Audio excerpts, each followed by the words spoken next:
Nagsimula ang kwento sa pananabik ng tagapagsalaysay na maging makapangyarihan.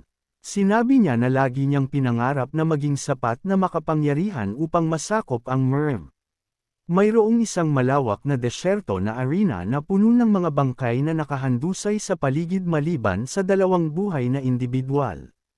Ang isa sa kanila ay nakaluhod na may matalim na sibat na nakatusok sa kanyang dibdib. Isang lalaking may mahabang itim na buhok ang nakatayo sa harap ng sugatang lalaki. May hawak siyang espada. Hawak ng nasugatan na individual ang sibat na may dugong kamay. Tinatawag niyang kontrabida ang kanyang kalaban. Ang sabi ng tagapagsalaysay, upang matupad ang kanyang pangarap, siya ay naging patriarch ng Heavenly Horse Sect. Sinisikap ng taong masaktan na iparamdam sa kanyang kaaway na nakapatay na siya ng napakaraming tao. Tinanong niya siya kung hindi siya natatakot sa Diyos. Mukhang naaliw ang kalaban sa narinig nitong tanong. Nagtatanong siya kung bakit siya dapat matakot sa Diyos kung wala siyang ginawang mali. Binibigyang katwiran niya ang kanyang paninindigan, sinasabing ginagamit lang niya ang kanyang kapangyarihan, na kanyang kinita sa kanyang pagsusumikap. Tinanong niya ang taong nasugatan, ano ang masama sa paggamit ng kanyang kapangyarihan. Napabuntong hininga ang kalaban niya sa sakit. Ang tagapagsalaysay, muli, ang namamahala sa pagsasalaysay. Sinabi niya na sa wakas ay naabot na niya ang kanyang pangarap. Ang sabi ng lalaking may itim na buhok ay masaya siyang maging tao. Ang sabi ng tagapagsalaysay, ito ang unang pagkakataon na nakilala niya si Shin Rayon. Si Shin Rayon, ang taong blonde ang buhok, ay sumingit at sumigaw sa lalaking itim ang buhok. Tinanong siya ni Shin Rayon kung hindi siya tao. Tumalon siya sa lalaking may itim na buhok na may dalang punyal sa kamay. Bahagyang nakasandal ang itim na buhok habang defensive. Ginagamit niya ang kanyang sword para harangan ang pag-atake. Kinakamot niya ang kanyang mga ngipin habang hinaharangan ang pag-atake. Tinawag ni Shin Rayon ang itim na buhok na isang sagisag ng kasamaan. Ipinangako niya na wawasakin ang lahat ng kasamaan. Mas tumitindi ang away ni Shin Rayon at ng lalaking itim ang buhok. Ang lalaking itim ang buhok ang nagsasalaysay ng kwento. Isinalaysay niya na mabangis ang laban nila ni Shin Rayon, ngunit tiwala siya sa kanyang kakayahan. Si Shin Rayon ay nakadikit ang kanyang mga ngipin at muli, inatake ang itim na buhok na lalaki. Mukhang asar ang lalaking itim ang buhok. Malakas ang pagkakahawak niya sa kanyang sword. Sabi niya, sa matinding sandaling iyon, binitawan niya ang kanyang bantay. Mabilis na kumilos si Shin Rayon at mahigpit ang pagkakahawak sa balikat ng lalaking may itim na buhok. Ang pagkakahawak ay napasigaw ang itim na buhok na lalaki kay Shin Rayon. Tinanong niya si Shin Rayon kung ano ang ginagawa niya. Tinawag ni Shin Rayon ang itim na buhok na lalaki na isang masamang sagisag ng kasamaan at hiniling sa kanya na tanggapin ang makalangit na ganting ito. Sinabi ni Shin Rayon na dadalhin niya siya sa impyerno. Tinanong ng lalaking itim ang buhok kay Shin Rayon kung inaasahan niyang tatanggapin niya ang kanyang parusa. Inabuso niya si Shin Rayon at hiniling sa kanya na huminto. Tanggap ng lalaking may itim na buhok na si Shin Rayon ay isang lalaking may mahusay na kalibre. Sabi niya, si Shin Rayon ay pumili ng isang napakawalang pag-iimbot at marangal na paraan para talunin siya.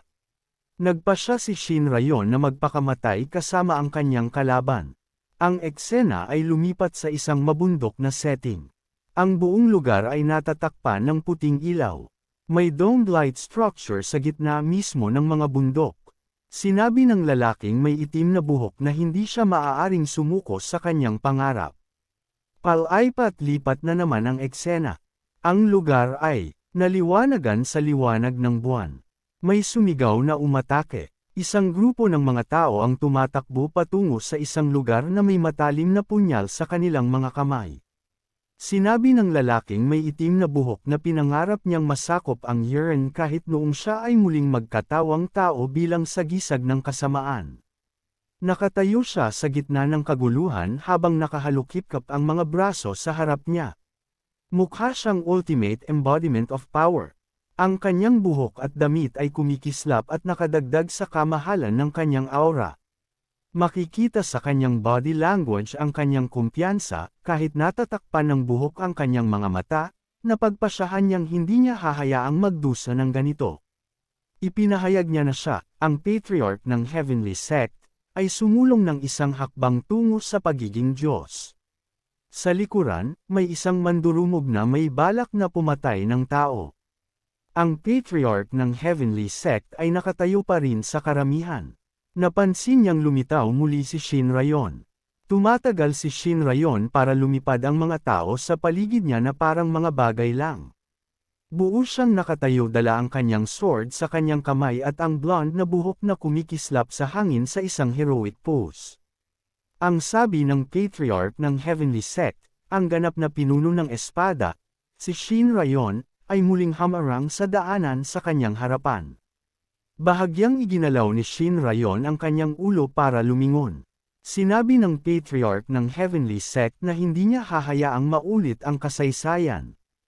Napahawak siya sa kanyang sword at nagpalutang ng isang malapad at mapait na ngiti.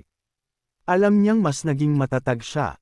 Ang patriarch ng Heavenly Sect at Shin Rayon ay tumalon para umatake sa isa't isa.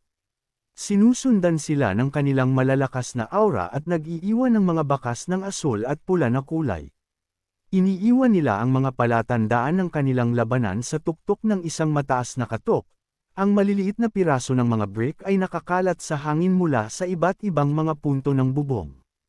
Ito ay tumatagal lamang ng ilang sandali, at ang lugar ay nagiging isang desyerto na estado. Umupo si Shin Rayon kasama ang patriarch of the Heavenly Sect na itinulak sa kanyang dibdib. Sinabi ng patriarch ng Heavenly Sect na natalo na naman siya. Sabi niya hindi siya makapaniwala. Shin Rayon la sword na may lason. Inabuso niya kay Shin Rayon ang kanyang bibig at ilong na nagsimulang damyugo. Napapikit siya nang mapagtanto ang ginawa ni Shin Rayon. Nagtataka siya, paano nagagamit ni Shin Rayon ang ganitong kaduwag na paraan para patayin siya. Sabi niya, patuloy siyang pinipigilan ni Shin Rayon sa tuwing siya ay isilang na muli bilang embodiment ng kasamaan.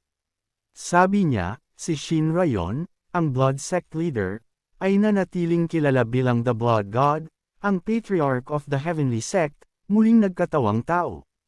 Siya ay mukhang maharlika habang siya ay nagkakaroon ng higit na lakas. Sinabi niya na ito ang ikalimang beses na siya ay muling nagkatawang tao.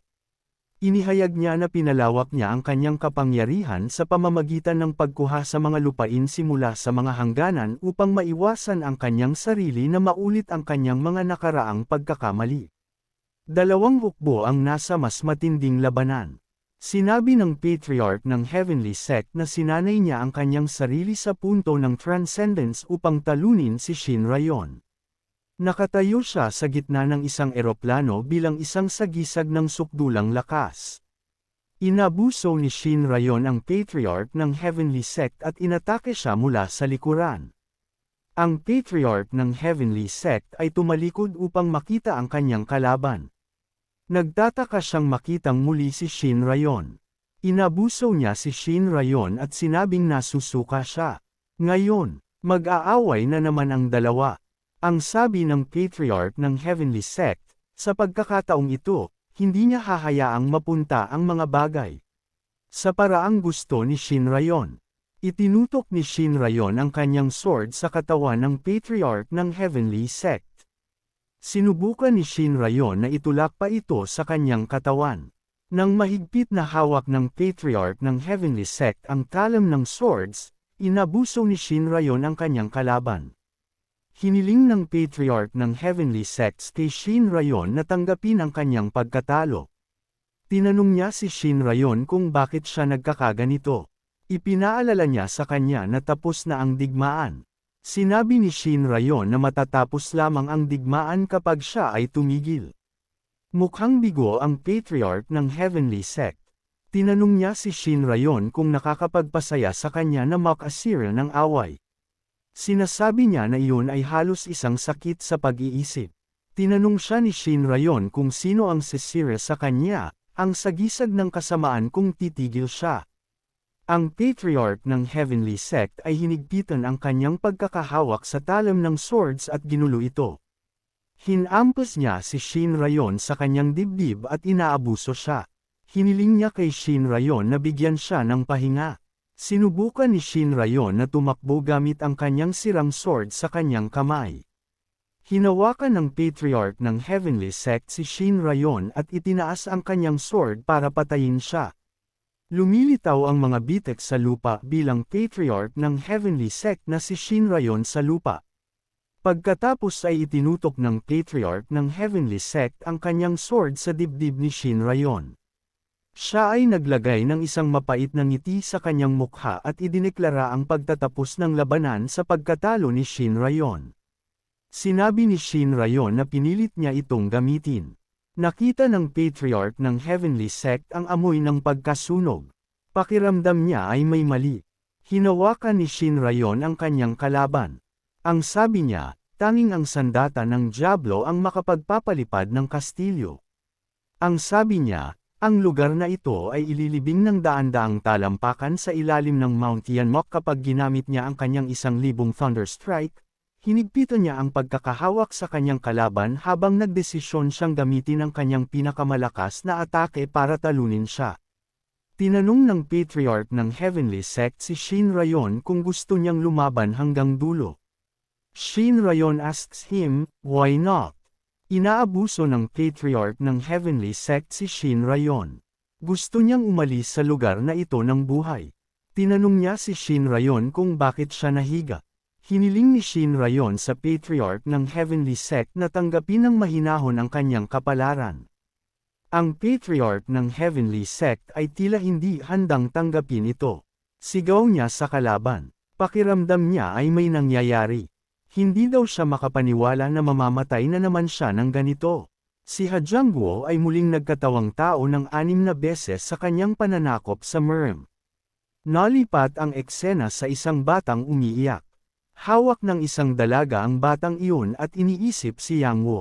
Nagtataka siya kung saan siya nagpunta. Dumating siya nang matapos ang kindergarten. Naiinis siyang isipin ang Wu na iyon. Sinabi niya na higit pa sa pasaway ang matatanggap niya kapag natagpuan niya ito. Narinig niya ang isang anunsyo mula sa control room. Ang tao mula sa control room ay nag-anunsyo na ang isang dimensional na portal ay lumitaw sa intersection ng Gedong. Ang anunsyo ay nagpatigil sa mga tao sa kanilang mga posisyon ng ilang sandali. Maya-maya ay nagsitakbo na sila dito at doon sa gulat.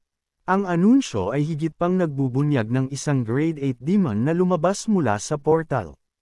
Tinitiyak ng control room sa publiko na malapit nang dumating ang asosasyon ng Dayunek.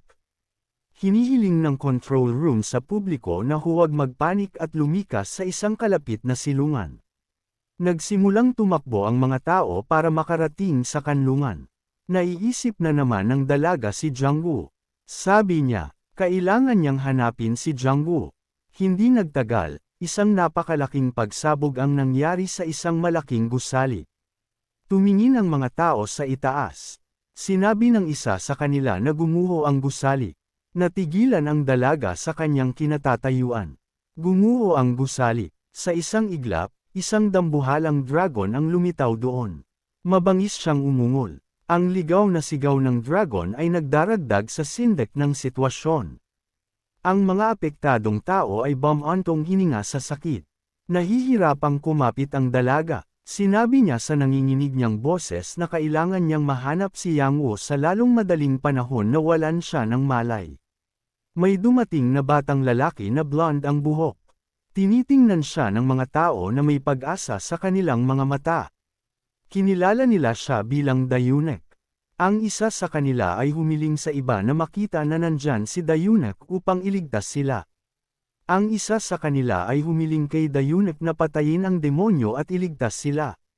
Naging krudo ang ekspresyon ng mukha ni Dayunek. Siya ay nagbibigay ng isang shut-up call sa mga apektadong tao. Sinabi niya na wala siya doon para patayin ang monster o iligtas ang sinuman.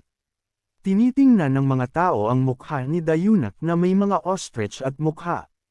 Nagtanong ang isa sa kanila kung hindi ba dapat talunin ni Dayunek ang kasamaan.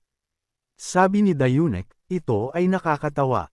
Binuksan niya ang bag na nakasabit sa kanyang balikat at sinimulang punuin ito ng pera. Hinihiling niya sa mga tao na tingnan ang mga tala na nakakalat sa hangin. Ang sabi niya, tila ang kapalaran ay nasa aking panig ngayon, sinira ng monster ang bangko. Isang tao ang nagsabing hindi siya makapaniwala na si Dayunek ay isang magnanakaw sa bangko. Tinanong niya si Dayunek kung alam niya kung magkano ang buwis na binabayaran nila sa Dayunek Association. Hiniling ni Dayunek sa kanila na itikom ang kanilang bibig. Inaatake niya sila gamit ang aura na ginamit niya para mangolekta ng pera. Ang mga apektadong tao ay bumantong hininga sa sakit. Tinanong sila ni Dayunek kung sa tingin nila ay nilalabanan ng Dayunek Association ang kasamaan ng libre. Isang lalaking nakasuot ng puting kamiseta ang nagtanong kay Dayunek kung sa tingin niya ay hindi sila magpapakalat ng balita tungkol sa kanyang kalupitan. Muli silang inatake ni Dayunek at hiniling na itigil na ang pagbubuga ng mga kalokohang bagay. Ang mga apektadong tao ay bumantong hininga sa sakit. Sinabi ni Dayunek na aalisin niya sila pagkatapos patayin ang demonyo. Natatawa si Dayunek at nagtanong kung hindi ba siya ituring na bayani kapag natalo niya ang demonyo, kikita rin daw siya ng malaking pera. May nagsabing mamamatay siya bago mangyari iyon, lumingon si Dayunek at nakita ang isang bata na nakatayo doon. Hiniling ni Dayunek sa maliit na brat na ulitin ang kanyang sinabi.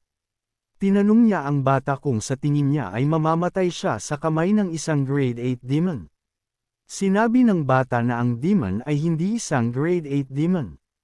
Tinanong siya ni Dayunek kung ano ang sinasabi niya. Lumilitaw ang monster sa likod niya. Tumingin si Dayunek sa demonyo at nagtataka kung ano ito.